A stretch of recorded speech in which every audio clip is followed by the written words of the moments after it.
আসসালামু আলাইকুম। আজকে আমি নিয়ে আসলাম বাঙালির প্রিয় খাবার কচুরলতি। কচুরলতিগুলো খালে বিলে যেখানে সেখানেই প্রচুর পরিমাণে চাষ করা হয়। এই কচুরলতি চিংড়ি বা চিংড়ি শুটকি দিয়ে রান্না করলে খুবই সুস্বাদু হয়। আমি আজকে কচুরলতিগুলো ভাজা করব। কচুরলতিতে রয়েছে প্রচুর পরিমাণে আয়রন। লতি মানবদেহে রোগ প্রতিরোধ ক্ষমতা বৃদ্ধি করে। আয়োডিন এবং ভিটামিন বি সমৃদ্ধ লতি মস্তিষ্কের পুষ্টিতে সাহায্য করে। বাঙালির কাছে কচুরলতি যে কতটা জনপ্রিয় তা আলাদা করে বলে দিতে হয় না। কচুরলতি শুধু স্বাদে নয়, কচুরলতির যে স্বাস্থ্য মাহাত্ম্য ব্যাপক সে কথাও অনস্বীকার্য। কচুরলতিতে মোটামুটি সব উপাদানেই থাকে। ওজন কমাতেও কচুরলতির তুলনা নেই। আমি কচুরলতিগুলো ছিলে একটা পরিষ্কার করে বাটিতে কেটে নিব। কচুরলতিগুলো বেশি মোটা হওয়ায় আমি ছোটো ছোটো করে কেটে নিচ্ছি। ছোটো করে আমার লতি কাটা শেষ।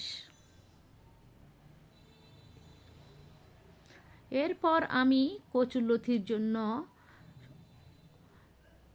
টমেটো, কাঁচামরিচ, পেঁয়াজ, ধনেপাতা, রসুন। কচুতে রসুন একটু বেশি দিতে হয়, তাহলে আর চুলকানের ভয় থাকে না। আমি আজকে চিংড়ি শুটকি দিয়ে কচুরলতি রান্না করব। চিংড়ি শুটকিটা আমি ধুয়ে নিয়েছি। এবার একটা কড়াইয়ে তেল দিয়ে কচুরলতি রান্নার জন্য আমি পেঁয়াজ রসুন তেলে ছেড়ে দিয়েছি। একটু নেড়ে ছেড়ে নিব।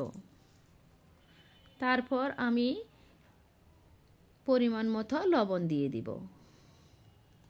লবণ দিয়ে আবার একটু নেড়ে ছেড়ে নিলাম। তারপর সামান্য হলুদ গুঁড়ো দিয়ে দিলাম। যেহেতু আমি কাঁচামরিচ অ্যাড করব সেজন্য মরিচের পরিমাণ কম দিয়েছি। এখানে হালকা মরিচের গুঁড়ো দিয়েছি। এবার হালকা পানি দিয়ে এটা কষিয়ে নেব। মশলাটা কষা শেষ হলে আমি চিংড়ি শুটকিটা দিয়ে দিব। চিংড়ি শুটকি দেওয়ার পর একটু নেড়ে চেড়ে নেব। চিংড়ি শুটকিটাও হয়ে এসেছে। এবার টমেটোগুলো দিয়ে দিব, কাঁচামরিচ দিয়ে দিব। কাঁচামরিচ আর সব কিছু ভালো মতো মিশিয়ে নেড়ে চেড়ে নিব। আবার একটু হালকা পানি দিয়ে নেড়ে চেড়ে নিলাম। মশলাটা হয়ে গেছে। এবার আমি এখানে কচুরলতিটা দিয়ে দিব। কচুরলতি দিয়ে ভালো করে নেড়ে চেড়ে মশলাগুলো মিশিয়ে নেব। এরপর আমি ঢাকনা দিয়ে দিব যাতে কচুরলতিটা একটু সিদ্ধ হয়ে যায়।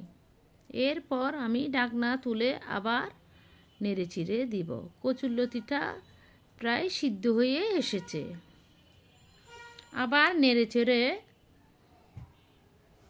আবার ঢাকনা দিয়ে দিতে হবে।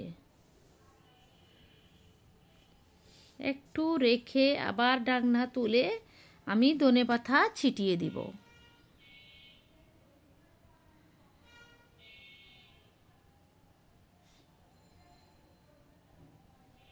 ধনেপাতা ছিটিয়ে দিলে একটু হালকা 5 মিনিট দমে রাখব। হয়ে গেল আমার কচুরলতি।